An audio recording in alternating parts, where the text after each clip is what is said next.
Hello students, warm welcome to English classes with Sheetal Sharma. आज हम ninth class की beehive book से 8th poem पढ़ेंगे जिसका टाइटल है ऑन किलिंग अ ट्री और इसको लिखा है famous Indian play right and poet जिनका नाम है जीव Patel.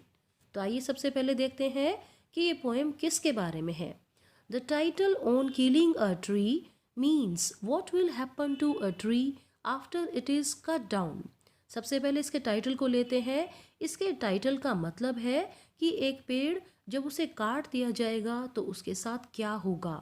The poet hints towards deforestation and human cruelty for his selfishness. Actually इस पोएम में डिफॉरेस्टेशन यानी कि एक लार्ज स्केल पर पेड़ों को काटा जाना और इंसान अपने स्वार्थ के लिए नेचर के साथ, प्रकृति या पेड़ों के साथ जो अपनी एक क्रूएलिटी दिखा रहा है उसके बारे में बातचीत की गई है। He gives a hint how a tree is killed. इस पोएम में पोएट इशारा करते हैं, हिंट देते हैं कि कैसे पेड़ को मारा जा सकता है। But actually he means that a person shall be a murderer if he kills a tree. But actually क्या मतलब है यहाँ पर पोएट का कि एक व्यक्ति जो पेड़ को काटता है, पेड़ को मार देता है, वो एक हत्यारा, एक मर्डर माना जाएगा। He taunts the people who cut the trees. Actually poet people को टोंट करते हैं, उन लोगों पर टोंट पास करते हैं जो पेड़ों को काट देते हैं। तो चलिए पढ़ते हैं इस मीनिंगफुल और इंटरेस्टिंग पोएम को जो प्रेजेंट सिचुएशन में, जो कंटेम्प्रेरी सिचुएशन में बहुत ही रेलिवेंट है, सिग्निफिकेंट है। Let's start reading the poem. It takes much time to kill a tree, not a simple jab of the knife will do it.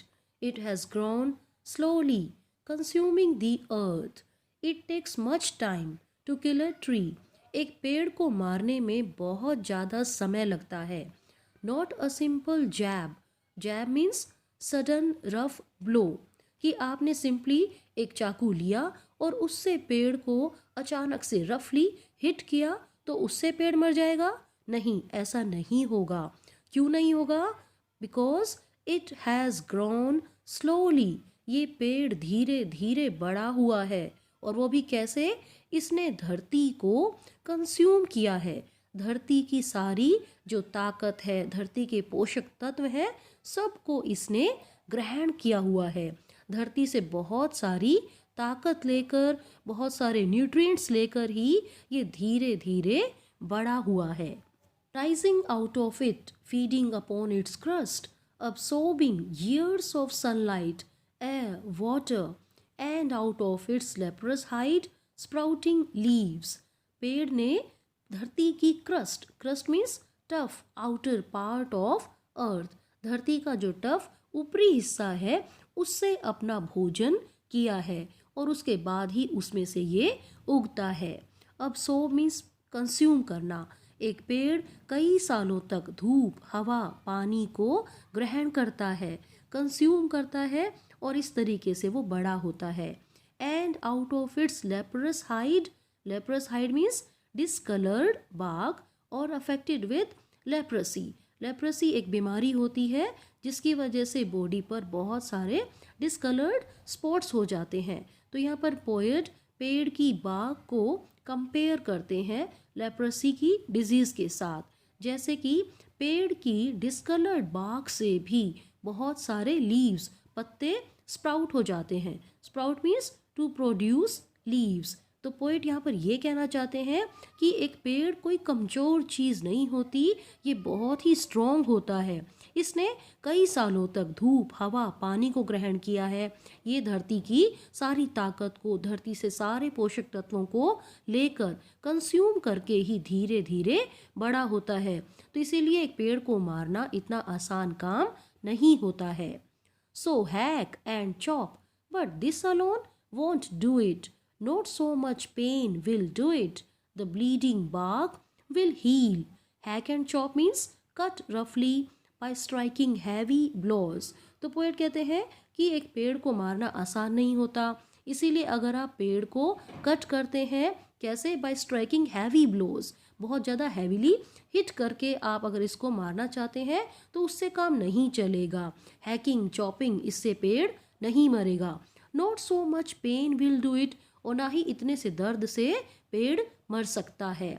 क्या क्या होगा अगर आप पेड़ को मारने की कोशिश करेंगे तो the bleeding bark will heal, पेड़ की जो बाग है उसको जब काटा जाता है तो उससे कुछ लिक्विड सैप निकलता है। तो यहाँ पर पोएट ने कंपेयर किया है बाग को जिसको काट दिया जाता है जिससे सैप निकलता है, मानो उसका ब्लड ही निकल रहा है।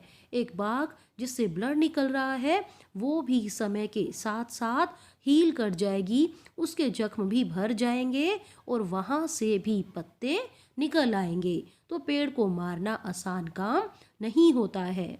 And from close to the ground will rise curled green twigs, miniature boughs, which, if unchecked, will expand again to former size. Expand means grow. अब पोएट कहते हैं कि आप ध्यान से देखिएगा जमीन के पास, वहाँ पर क्या देखेंगे आप कि green twigs, twisted, curled means twisted, मुड़ी हुई हरी हरी टहनियाँ निकलनी शुरू हो जाएंगी। Miniature boughs, miniature means tiny, छोटी छोटी ब्रांचेस भी निकल आएंगी, और अगर आपने उसको ध्यान नहीं दिया, अनचेक्ड रह गया वो, तो वो फिर से पहले वाले साइज में ही ग्रो कर जाएगा। इसका मतलब पेड़ को अगर काटा गया, उसको हिट किया गया, तो ये नहीं है कि पेड़ मर ही गया है, बल्कि वो बाग जिससे ब्लड निकल रहा है वो भी हील कर जाएगी। और आप अगर ध्यान से देखेंगे तो वहाँ पर ट्विस्टेड ग्रीन ट्विग्स भी उग जाएंगी, छोटी छोटी ब्रांचेस उगाएंगी, और अगर उनको भी नहीं काटा गया तो वो फिर से अपने पहले वाली साइज में ही ग्रो कर जाएंगी। No, the root is to be pulled out of the anchoring earth, it is to be roped, tied and pulled out, snapped out. Poet फिर से कहते हैं नहीं, आप हैकिंग से चॉपिंग से पेड़ को नहीं मार सकते। अगर आपको पेड़ को मारना है तो उसके लिए इसकी जड़ों को झटके के साथ बाहर निकालना होगा, और वो भी कहाँ से? एंकरिंग अर्थ से। एंकरिंग अर्थ का मतलब है trees are held securely with the help of the roots in the earth. अब एक पेड़ जो है धरती से जुड़ा होता है, और वो भी किसकी हेल्प से? रूट्स की हेल्प से। इसीलिए अगर पेड़ को मारना है तो उसकी जड़ों को धरती से बाहर निकालना होगा। It is to be roped, tied, इसको रस्से के साथ बांधकर जोरदार झटके से बाहर निकालना होता है। पुल्ड आउट, स्नैप्ड आउट, इन शब्दों को रिपीट किया जा रहा है। पोएट यहाँ पर ये दिखाना चाहते हैं कि एक पेड़ के अंदर बहुत ज़्यादा पावर होती है, और उसकी पावर इसकी रूट्स में ही होती है। और pulled out entirely out from the earth cave, and the strength of the tree exposed, the source white and wet, the most sensitive hidden for years inside the earth. अब poet फिर से कह रहे हैं कि पेड़ को मारने के लिए इसकी जड़ों को बाहर निकालना है, और वो भी कहाँ से? धरती रूपी गुफा से। अब अर्थ को केव, गुफा कहा गया है क्योंकि एक पेड़ की रूट्स धरती के नीचे बहुत डीप लेवल तक फैली होती हैं, और ऐसा लगता है कि इन रूट्स ने धरती में एक गुफा ही बना ली हो। तो पोएट कहते हैं कि अर्थ केव से इन रूट्स को बाहर निकालना है, और उसके बाद पेड़ की असली ताकत वो एक्सपोज हो जाएगी, क्योंकि पेड़ की असली ताकत उसकी रूट्स में ही होती है। The source white and wet, और ये सोर्स, ये रूट्स वाइट होती हैं और ये वेट, गीली गीली होती हैं। ये पेड़ का सबसे ज़्यादा सेंसिटिव पार्ट होती हैं, और ये धरती के अंदर कई सालों से छिपी हुई होती हैं। इसका मतलब रूट्स जो है दिखाई नहीं देती हैं, वो धरती के नीचे कई सालों तक छिपी हुई होती हैं, और एक पेड़ की असली ताकत इन्हीं जड़ों में, इन्हीं रूट्स में होती है। इसीलिए पेड़ को मारने के लिए इन रूट्स को जड़ से उखाड़ना बहुत ज़्यादा ज़रूरी है। Then the matter of scorching and choking in sun and air, browning, hardening, twisting, withering, and then it is done. अब एक पेड़ को उसकी जड़ों के साथ ही उखाड़ कर फेंक दिया गया है, तो उसके बाद उसकी प्रोसेस होती है स्कॉचिंग की। इसका मतलब इसको धूप में, हवा में सूखने के लिए, झुलसने के लिए छोड़ दिया जाता है। Scorching means to burn slightly. Choking means दम घुटना। अब पेड़ जिसकी जड़ को उखाड़ दिया गया है तो ऐसा लगता है कि बाहर इसका दम घुट रहा है, ये मर रहा है। इसकी पत्तियां ब्राउन हो जाती हैं, ये हार्ड हो जाता है। ट्विस्टिंग, ये मुड़ जाता है। वेदरिंग, ये सूख जाता है। और इस तरीके से एक पेड़ मर जाता है। अब यहाँ पर मैं बच्चों फिर से आपको याद दिला दूँ, पोएट ये नहीं बता रहे कि एक पेड़ को कैसे मारना है, बल्कि वो टोंट पास कर रहे हैं उन लोगों पर जो पेड़ को काटते हैं अपने स्वार्थ के लिए। एक पेड़ को काटते हुए कितनी लंबी एक प्रोसीजर होती है। पेड़ की ताकत को एक्सपोज कर दिया जाता है, उसकी रूट्स को उखाड़ कर फेंक दिया जाता है और उसके बाद वो हार्ड हो जाता है, ब्राउन हो जाता है, सूख जाता है, झुलस जाता है। उसके बाद हम कह सकते हैं कि वो पेड़ मर जाता है। और यहीं पर ये पोएम ख़त्म होती है। अब हम डिस्कस करेंगे इस पोएम में कौन कौन सी पोएटिक डिवाइसेस यूज़ की गई हैं। सबसे पहले देखिए, ये पोएम फ्री वर्ड्स में लिखी गई है। इसका मतलब इस पोएम में कोई भी राइम स्कीम नहीं है। राइम स्कीम का मतलब होता है हम पहले सेंटेंस का लास्ट वर्ड लेते हैं और देखते हैं कि क्या वो किसी और सेंटेंस के लास्ट वर्ड से उसकी साउंड मैच कर रही है, क्या वो राइम कर रहे हैं, क्या वो कोई म्यूजिकल इफ़ेक्ट क्रिएट कर रहे हैं। लेकिन यहाँ पर देखिए कि इस पोएम में कोई भी राइम स्कीम नहीं है। जैसे फर्स्ट सेंटेंस में लास्ट वर्ड है ट्री, सेकंड में नाइफ, थर्ड ग्रोन, फोर्थ में अर्थ। इसी तरीके से हम पूरी पोएम में देखेंगे तो पता चलेगा कि कोई भी वर्ड दूसरे वर्ड से राइम नहीं कर रहा है। तो इस तरीके से हम कह सकते हैं इस पोएम में कोई भी राइम स्कीम नहीं है, इसको फ्री वर्ड्स में लिखा गया है। नेक्स्ट देखिए, यूज़ ऑफ मेटाफर। मेटाफर में दो डिफरेंट चीज़ों के बीच में कंपैरिजन की जाती है। जैसे इस पोएम में एक तरफ थी लेप्रेसी डिजीज़ वाली बॉडी जिस पर अलग अलग कलर के स्पॉट्स पड़ जाते हैं, और दूसरी तरफ पेड़ की डिस्कलर्ड बाग। तो उन दोनों चीज़ों के बीच में, दो डिफरेंट चीज़ों के बीच में कंपैरिजन की गई थी। और वो कंपैरिजन हमें दिखाई देती है कौन सी लाइन में, and out of its leprous hide. तो हम कह सकते हैं यहाँ पर मेटाफर यूज़ किया गया है। नेक्स्ट है पर्सोनिफिकेशन। पर्सोनिफिकेशन में नॉन लिविंग थिंग को लिविंग बीइंग से कंपेयर किया जाता है। यहाँ पर फिर से पेड़ की डिस्कलर्ड बाग, उसको अगर काटा जाए तो उसमें से ब्लड निकलता है। पोएट ने यहाँ पर यूज़ किए हैं वर्ड्स ब्लीडिंग बाग। तो बाग क्या है, एक नॉन लिविंग थिंग है, और इसको कैसे दिखा दिया गया, एक लिविंग बीइंग की तरह जिसकी बॉडी से खून निकल रहा है, ब्लीडिंग बाग। तो हम यहाँ पर कह सकते हैं कि पर्सोनिफिकेशन को यूज़ किया गया है। नेक्स्ट है alliteration. Alliteration means repetition of consonant sound in the beginning of two और more consecutive words. Consecutive means successive. यहाँ पर देखिए ब्लीडिंग बाग, ये दोनों वर्ड्स साथ साथ में हैं और इसमें स्टार्टिंग में ब साउंड आ रही है, ब्लीडिंग ब, बाग में भी ब, और ये कॉन्सोनेंट साउंड है। तो कॉन्सोनेंट साउंड रिपीट होती है, वो भी कहाँ पर, बिगनिंग में। तो हम वहाँ पर कहते हैं अलिटरेशन यूज़ होना। ऐसे ही white and wet, white wet दोनों ही वर्ड्स व साउंड से शुरू हो रहे हैं जो कि एक कॉन्सोनेंट साउंड है। तो हम कह सकते हैं कि इन दोनों ही वर्ड्स में अलिटरेशन यूज़ किया गया है। और अब हम डिस्कस करेंगे इस पोएम के important textual questions. First question is, can a simple jab of the knife kill a tree? Why not? क्या एक पेड़ को नाइफ के सिंपल जैब से मारा जा सकता है?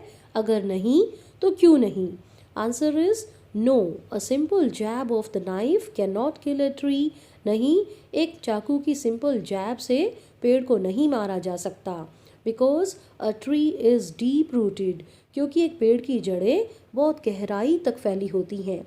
It can not be removed easily, इसको हटाना इतना आसान नहीं होता। It is too strong to be harmed by a simple jab of the knife. ये इतना स्ट्रॉन्ग होता है कि इसको चाकू के एक सिंपल जैब से नुकसान पहुंचाना बहुत ही मुश्किल होता है। Next question is, how has the tree grown to its full size? पेड़ अपने फुल साइज तक कैसे ग्रो करता है? Answer is, the tree consumes the earth. हमने पोएम में पढ़ा था कि एक ट्री धरती को, उसके सारे पोषक तत्वों को, उसकी सारी ताकत को ग्रहण करता है।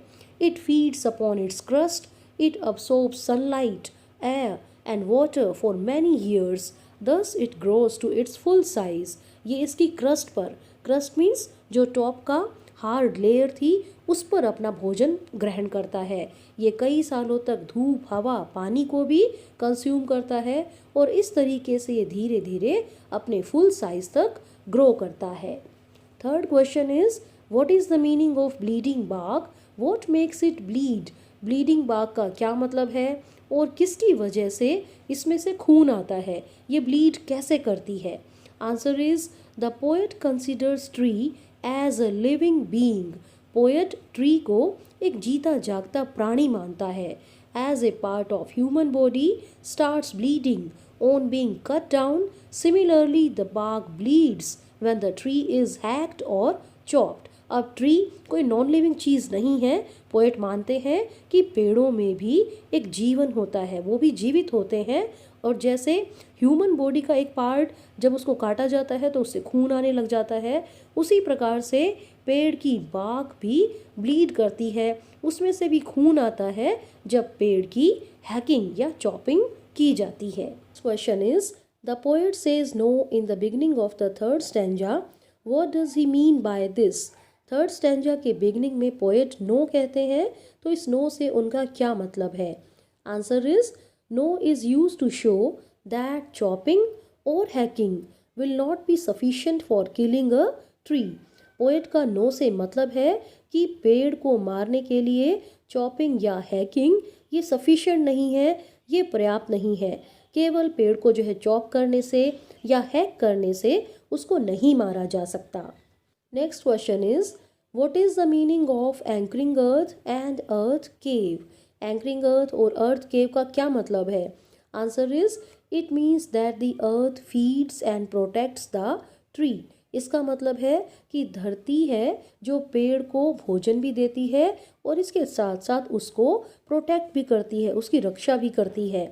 It provides sufficient space to the roots of the tree to spread underneath. ये धरती ही है जो पेड़ को सफिशिएंट स्पेस देती है, जिसको हम केव भी कह सकते हैं, एक गुफा जैसा स्थान देती है, सफिशिएंट स्पेस देती है ताकि पेड़ की जड़ें धरती के नीचे आराम से स्प्रेड कर सके, फैल सके।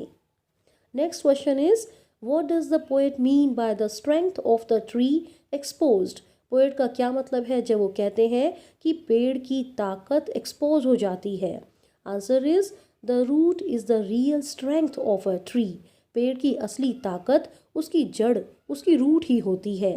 When a tree is uprooted, its strength is exposed. और जब एक पेड़ को जड़ों के साथ ही उसे उखाड़ कर फेंक दिया जाता है तो उसकी ताकत भी एक्सपोज हो जाती है। Next question is, what finally kills the tree और how does the tree get killed in the end? ये है हमारा लास्ट क्वेश्चन कि क्या चीज़ है जो पेड़ को मार देती है फाइनली, या फिर पेड़ जो है अंत में कैसे मर जाता है? Answer is, a tree is killed when its root is pulled out of the earth. एक पेड़ मर जाता है जब इसकी जड़ों को धरती से बाहर निकाल दिया जाता है। Then it goes through a process of browning, hardening, twisting and withering. और उसके बाद इसको धूप में, हवा में सूखने के लिए छोड़ दिया जाता है, जिसकी वजह से ये ब्राउन हो जाता है, हार्ड हो जाता है, ट्विस्टेड हो जाता है और मुरझा जाता है, सूख जाता है। Then finally it gets killed, और उसके बाद ही अंत में ये मर जाता है। तो यहाँ पर इस पोएम के इम्पोर्टेंट क्वेश्चंस भी, उनके डिस्कशन भी खत्म होती है और एंड में हम डिस्कस करेंगे what is the message of the poem. The message of the poem is that trees are very precious. इस पोएम का संदेश बच्चों केवल एक ही है कि पेड़ बहुत ही कीमती होते हैं। पेड़ हमारे लिए बहुत ज़्यादा इम्पोर्टेंट है। पेड़ों में भी जीवन होता है, ये नॉन लिविंग नहीं होते। So they must not be cut, इसीलिए उनको नहीं काटना चाहिए। The poet also conveys that the tree is deep rooted and cannot be removed easily. Poet ये भी कन्वे करते हैं कि पेड़ बहुत ही ताकत वाला होता है, ये डीप रूटेड होता है, इसको रिमूव करना इतना ईजी टास्क नहीं होता। It has the right to live like any other creature. बाकी दूसरे क्रीचर्स की तरह पेड़ को भी जीने का हक होता है। He admires its strength and determination to live. Poet एक तरीके से तारीफ करते हैं पेड़ की ताकत की, इसकी स्ट्रॉन्ग विल की, कि कैसे ये जीना चाहता है, ये भी जीने की कोशिश करता है। तो बच्चों ये बात समझ जाइए कि हमें पेड़ों को बचाना है। अगर हम ट्रीज़ को सेव करेंगे तो ये मान लीजिएगा कि हम अर्थ को ही सेव कर रहे हैं। सो save trees, save life. And with this beautiful thought, the poem comes to an end. Thank you very much for watching this video.